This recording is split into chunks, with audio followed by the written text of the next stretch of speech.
India और China इस वक्त बहुत बड़ी मार्केट है। आप देखें कि जो जिस तरह उनकी तजारत हैं, लोग स्टेट्स अपने स्पोर्ट्स वगैरह कर रहे हैं, तो वो इस लिहाज से उनका डाउन होना मुश्किल है। यूएस जो है वो एक सुपर पावर है और वो चाहता नहीं है कि कोई उसके मुकाबले में आए। जिस तरह से चाइना तरक्की कर रहा है, इंडिया का तो नहीं मैं कहूँगा, लेकिन मैं अमेरिका का बार बार जिक्र हूँ, वो इसलिए ज़्यादा है क्योंकि पॉपुलेशन कम है। वो वहाँ से लोगों को एम्प्लॉयमेंट बुलाते हैं दूसरे ममालिक की, जिस तरह इंडिया हो गया, चाइना हो गया, उनकी एम्प्लॉयमेंट जाती है, उनके लिए काम करती है। अस्सलाम वालेकुम guys, this is Shahrukh and you are watching the horrified speaks. Guys, recently USA से एक न्यूज़ हमारे सामने आई है। यूएसए ने 7 कंट्रीज़ को ब्लैक लिस्ट किया है, जिनमें से मेन 3 कंट्रीज़ के मैं नाम आपको बताती हूँ। वो है चाइना, यूक्रेन एंड इंडिया। इन तीनों कंट्रीज़ को एज वेल एज 4 और कंट्रीज़ हैं, इनको किया गया है ब्लैक लिस्ट बिकॉज ये वो कंट्रीज़ हैं जो अपने प्रोडक्ट्स खुद बनाते हैं, खुद एक्सपोर्ट करते हैं और खुद ही यूज़ करते हैं।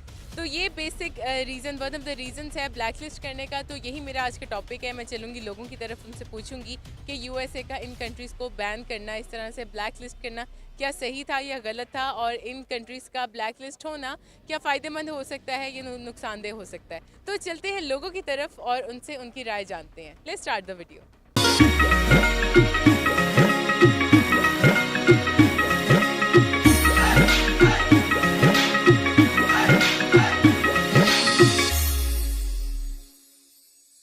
अस्सलाम वालेकुम। जी वालेकुम अस्सलाम। सर, क्या नाम है? मोहम्मद हारून रहीम जी नाम है। क्या करते हैं? मैं जॉब करता हूँ, गवर्नमेंट एम्प्लॉय हूँ। कैसी शॉपिंग जा रही है ईद की? अच्छी जा रही है। अच्छा सर, मेरा ना स्पेसिफिक क्वेश्चन है आज का। अभी हमें पता चला है कि यूएस ने 7 कंट्रीज़ हैं स्पेसिफाइड, उनको ब्लैक लिस्ट की है, जिसमें से मैं बेसिक आपको 3 के नाम बता रही हूँ। That is Ukraine, China and India.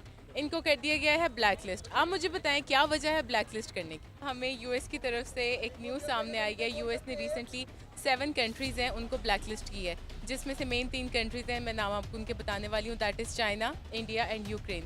इन तीनों को ब्लैक लिस्ट दिया गया है बिकॉज के उनकी प्रोडक्ट्स वगैरह जो हैं यूएस की, ये यूज़ नहीं कर रहे हैं। They are making their own. इस वजह से इनको किया गया ब्लैक लिस्ट। तो मुझे बताएं इन तीनों कंट्रीज़ पे क्या असर पड़ सकता है, क्या नेगेटिव इम्पैक्ट आ सकता है कि यूएस ने इन लोगों को बैन कर दिया?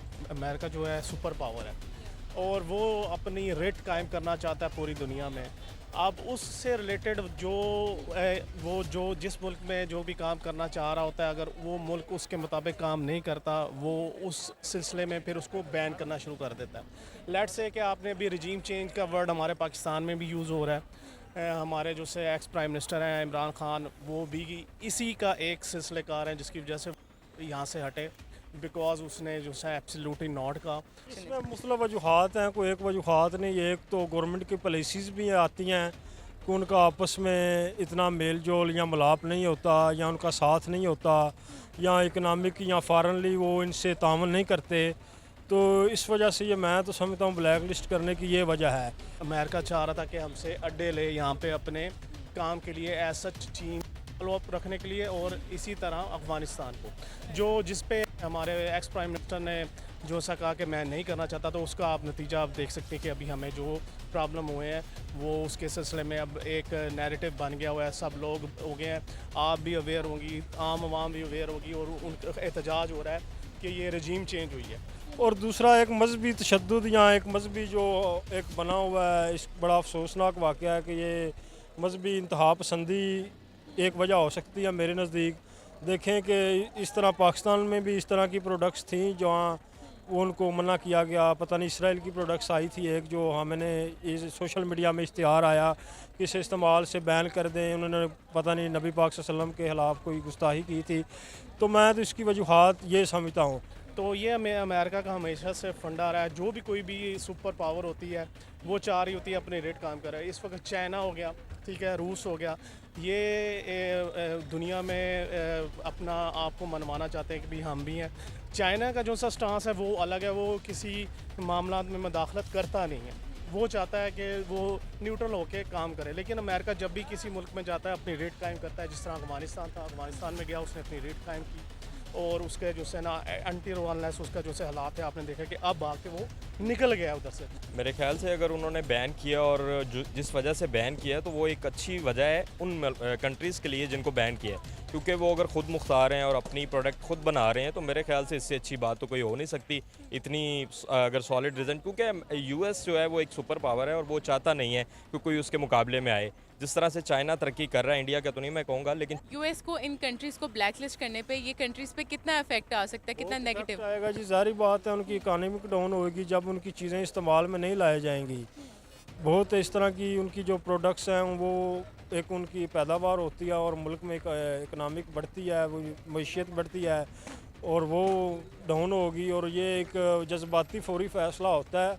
लेकिन निकला है, लेकिन उनके मुल्क में भी ये प्रॉब्लम्स चल रहे हैं। वो ये बहुत बड़े डिज़ास्टर का उनकी इकानमी बैठ गई है, गो कि वो बताते नहीं। वो सिर्फ इस तरह से ये हथकंडे अपना के दूसरे मुल्क पे जो है ना अपने आप को मुसलत करके पैसे लेते हैं लोगों को, जिसकी वजह से ये सारे मामला चेंज होते हैं। और ये जिस तरह हमारे पाकिस्तान में भी ये सेम आपको मैंने बताया हो रहा है। चाइना मेरे ख्याल से जिस तरह से खुद मुख्तार है और जिस तरह से चाइना ने अपने आप को आगे लेके गया, डेवलप किया और यूएस के मुकाबले में अपने आप को ले आया, तो जाहिर है अमेरिका कहाँ से बर्दाश्त करता है। और यूएस की शुरू से आदत है कि वो किसी भी मुल्क को आगे आने में वो उससे देख नहीं सकता, क्योंकि वो चाहता है कि दुनिया में ज़्यादादारी उसकी हो और वही जो है वो सबका सुपर पावर हो, और उसको गुमान है। हमें यूएस का हमें नुकसान दिखता नज़र आ रहा है या ये जो जिन कंट्रीज़ को ब्लैक लिस्ट किया? मैं तो यूएस का नुकसान पहुंचता हूं, क्योंकि ये आपकी जब बाहर इंपोर्ट चीज़ें होती हैं, बाहर के ममालिक जाती हैं, तो इससे एक बड़ा पूरी दुनिया में एक अच्छा तासर मिलता है। अच्छा एक आपका इमेज होता है कि वहाँ की चीज़ें आ रही हैं और ये एक्सेप्ट भी कर रहा है। और मैं तो उनको एक समझता हूँ कि यूएस को भी इस बारे में सोचना चाहिए और अपना आइंदा कोई तरतीब इस चीज़ें मामलात को खुद ब खुद हैंडल कर लेना चाहिए। जो 7 कंट्रीज़ हैं जिनमें बेसिक बड़े बड़े कंट्रीज़ इस वक्त टॉप लिस्ट में है, that is India, China and Ukraine. India और चाइना की बात करते हैं, या स्पेसिफिक आप मुझे इंडिया का बता दें कि इंडिया को या चाइना को कितना नुकसान हो सकता है इससे कि यूएस ने इनको ब्लैक लिस्ट किया है? नुकसान हो सकता है, क्या फ़र्क पड़ सकता है या नहीं पड़ सकता? What do you think? कि अगर आप ये कहें कि नेगेटिव इम्पैक्ट जाएगा कि जी वो इंडियन या चाइनीज़ या जो यूक्रेन कि वो यूएस नहीं जाएंगे तो पता नहीं उनकी तरक्की रुक जाएगी, तो ये बड़ी गलत सोच है। अल्लाह पाक उन लोगों, उन ममालिक को जो है वो इतनी हिम्मत दे कि उन्हें यूएस जाने की ज़रूरत ही ना पड़े। उनको आइसोलेट किया जा सकता है, वो आइसोलेट हो सकते हैं, ये मामला है। लेकिन ये करेजली गवर्नमेंट फ़ैसले करती है। अभी रिसेंटली जब इंडिया का इशू चला या इंडिया के मामलात हुए इस सिलसिले में, सेम उनकी जो सी है फॉरेन अफेयर, फॉरेन पॉलिसी उनकी ऐसी थी। एक इंडिया अमेरिका ने उनको कहा कि भाई आप इस चीज़ को हमारे मुताबिक करें, लेकिन उन्होंने कहा कि नहीं हम नहीं करते। तो ये स्टांस की बात है, आप कितना अच्छा स्टांस है। और दूसरा एक इंडिया रह गया, और दूसरे ममालिक को भी चाहिए कि वो भी इस तरह के मामलात को देखें कि हमारा भी नुकसान है, उनका भी नुकसान है, कि वो चीज़ें अगर वो ना इस्तेमाल करें या यूएस ना दे या उनके इस्तेमाल में ना आए तो ज़ाहिर बात है उनका भी नुकसान है। जो चीज़ें आ रही होती हैं वो उसका एक बेहतर उनमें एक टैक्स का भी अच्छा इमेज जाता है। टैक्स भी दोनों ममालिक को एक बढ़ता है, इकानमी बढ़ती है। इंडिया और चाइना इस वक्त बहुत बड़ी मार्केट है।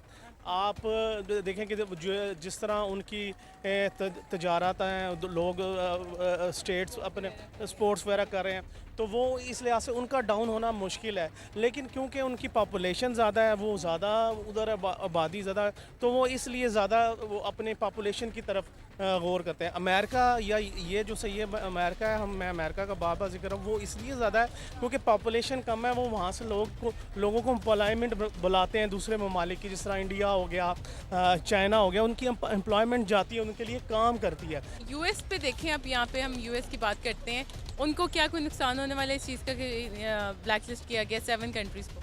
देखें, अगर यूएस ने ब्लैक लिस्ट किया तो कुछ सोच समझ के किया होगा।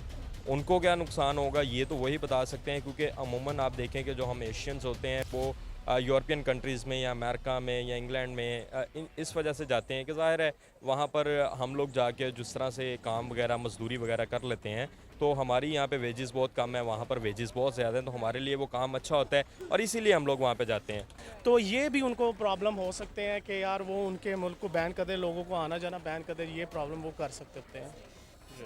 Thank you so much, thank you. Thank you. So guys, ये थी आज की वीडियो और ये थे सबके रिएक्शंस। आप लोग मुझे बताएं आप लोग क्या सोचते हैं, किस वजह से यूएस की तरफ से ये जो सारे कंट्रीज़ हैं जिनमें most of all that is India, China and Ukraine, इनको बैन किया गया, इनको ब्लैक लिस्ट किया गया, तो क्या वजह हो सकती है? वेल मे बी हो सकता है कि मुझे ज़्यादा इन्फॉर्मेशन ना हो, इन लोगों को ना मिले, क्योंकि मैं उनसे बात कर रही हूँ जो नीचे कमेंट सेक्शन में जो आके लेक्चर्स देना शुरू कर देते हैं, हमें बताना शुरू कर देते हैं। वेल लेक्चर्स मैं यहाँ पे पॉजिटिवली ही कह रही हूँ, सो डोंट माइंड। अगर आपके माइंड में कुछ है जो आप चाहते हैं या आप समझते हैं कि वो इन्फॉर्मेशन आप मेरे से शेयर कर सकें और उस पर मैं फ़र्दर जो यहाँ पे पब्लिक रिएक्शन है वो रिकॉर्ड कर सकूँ, तो नीचे मुझे आप कमेंट सेक्शन में बता सकते हैं। और इसके अलावा मुझे इंस्टाग्राम पे फॉलो करके वहाँ पे भी बता सकते हैं। तो वीडियो अगर अच्छी लगी है तो लाइक कर दीजिएगा और चैनल को अभी तक सब्सक्राइब नहीं किया तो प्लीज़ कर दीजिएगा। And I will see you in the next video. अल्लाह हाफिज़।